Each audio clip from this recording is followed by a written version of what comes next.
So if you're doing cocaine, amphetamine, or let's just stay with this example, you're watching high intensity, violent porn with more than two people, right? You know, we forget that every time you add another person, even if it's two women and one guy, or when it's, you know, what's this woman on X? I mean, I have to say it gives me sick. An aversive response, which I think is the healthy response.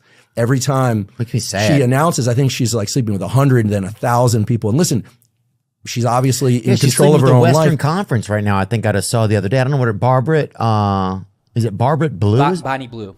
Body Blue. Yeah. Bonnie. I mean, Blue. This is like methamphetamine with heroin, and you know what? You get the picture. It's starting to layer in all these different things. And so you think about the young male brain in particular, young female brain watching this stuff. And it's not just setting a behavioral expectation, because we always hear about that. You know, they think sex is like that, and it's not.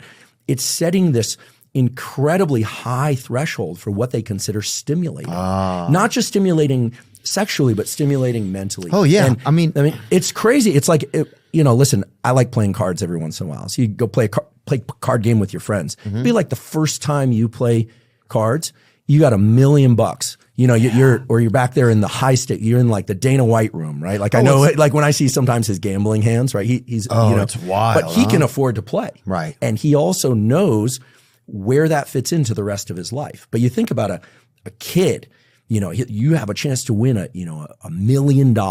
Actually, there's this scene in that movie, that show. Remember Succession? Yes. A show that it's all about dopamine. This family of rich brats who are completely corrupt. Everything's about more.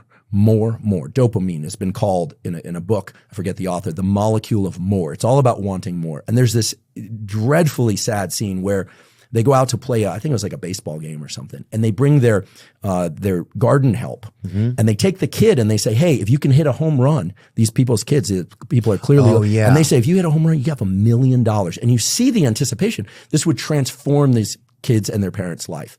And then he doesn't get the $1 million. And they give him like some watch that's probably worth $25,000.